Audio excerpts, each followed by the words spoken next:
Ok, salut les gars, donc aujourd'hui on va faire une petite vidéo avec un superbe temps pour parler des tractions. Donc les tractions, pourquoi on va en parler? Alors certes c'est super pendant les périodes confinement, couvre-feu, parce que c'est un exo on va dire assez facile à faire sans salle, mais c'est pas pour ça que je vous en parle, parce que même en temps normal, selon moi les tractions c'est un exercice indispensable pour la prise de force, qu'on soit powerlifter, strongman, quoi que ce soit, et évidemment ferriste. Il y a un truc que j'ai pu me rendre compte pendant mes différents entraînements en salle et de partout, c'est que les mecs qui sont très forts aux poulies pour les tirages dorsaux, qui rajoutent des poids dessus, qui sont énormes, mais qui ne font jamais de traction, ils peuvent détruire les poulies, mais quand on les met sur les barres de traction, c'est des véritables merdes, et ils n'arrivent pas à faire plus de 5-6 tractions. Je dis pas que c'est le cas de tout le monde, évidemment, mais dans la majorité des cas, c'est ce que j'ai pu voir. A contrario, un mec qui fait les tractions lestées en série 10 à 40-50 kg, il déglingue n'importe quelle poulie, même s'il n'en a pas fait. Pour moi, les tractions, c'est vraiment important. Pour commencer, on va parler des différentes manières de prendre la barre. Il y a la pronation, c'est-à-dire les paumes à l'opposé de soi, la supination, les paumes vers soi, et la prise neutre. Elles ont toutes leurs avantages et leurs inconvénients. On peut toutes les faire, évidemment que ce sera pertinent. Maintenant, c'est un choix personnel, mais selon moi, pour le bras de fer, il faut privilégier les prises neutres et les prises pronation. Pourquoi? Parce que ça engage plus le brachioradial et le brachial antérieur, qui sont des muscles extrêmement importants pour le bras de fer, puisque c'est ceux qui interviennent le plus lorsqu'on est en neutre, et c'est donc ce qui se passe sur la table de bras de fer.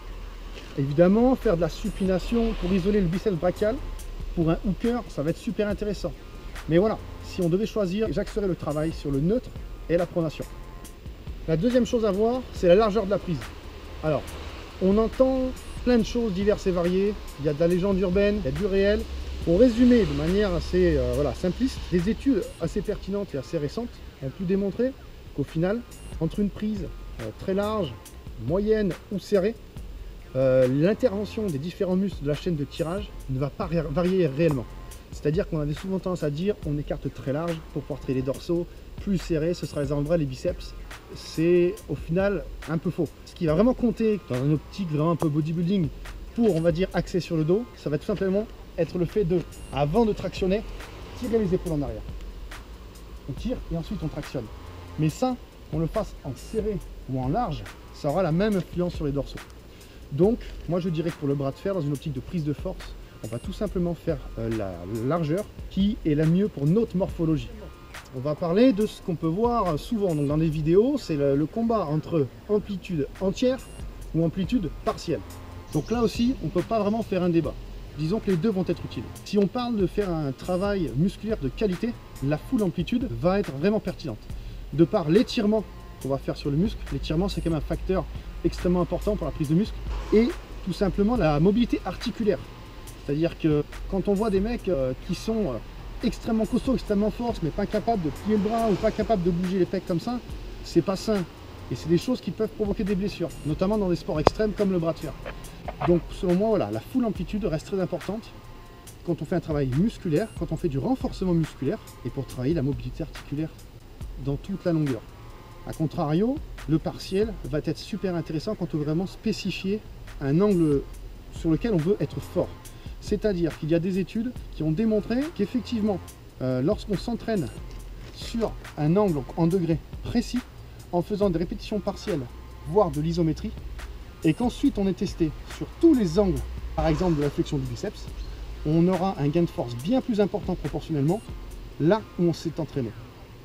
Donc, partant de là, quand on sait que sur la table au bras de fer, on va être comme ça, à maximum comme ça, s'entraîner aux tractions comme ça, ça peut avoir tout son sens.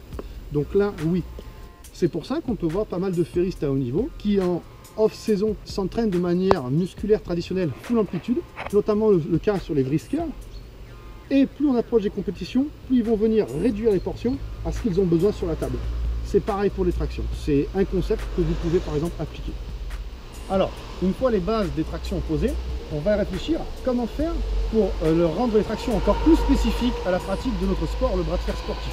Il n'y a pas de secret, ça va se jouer au niveau des mains, au niveau du grip. En traction traditionnelle, on a l'habitude de venir prendre, verrouiller avec les doigts et de rester comme ça. En bras de fer, on tire rarement comme ça. Le but, c'est de tirer en ayant pris une forme de cup. Ok? Donc, on va venir placer les poignets comme ça et maintenir cet angle tout le long des tractions.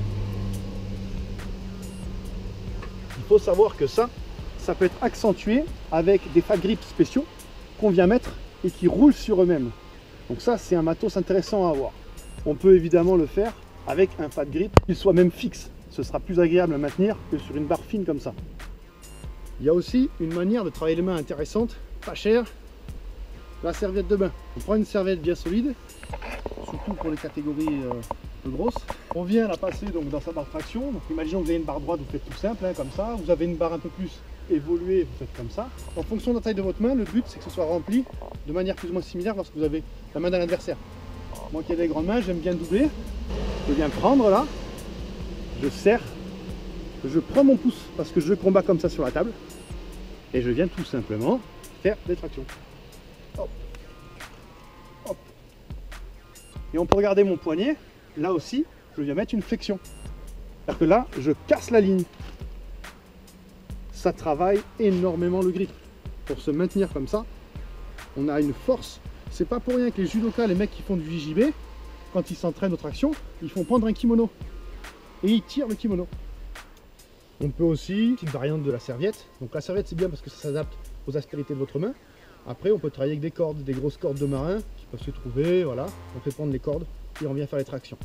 L'important ça va être de se serrer, mais surtout de venir faire des mouvements de poignet, des mouvements que vous pourrez faire sur la table. Évidemment vous n'allez pas faire une extension. Toujours garder voilà, la main et le cupping. Voilà. Après, il y a des moyens divers et variés d'encore travailler différemment les doigts, les mains. Donc là, je vous montre les images d'une salle spécialisée dans l'escalade. Évidemment, ils se spécialisent dans le grip.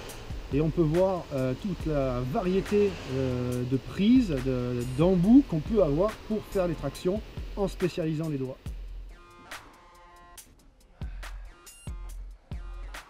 Une autre variante, alors je vais avoir du mal à vous faire la démonstration, et pourtant c'est extrêmement efficace, c'est les tractions à un bras.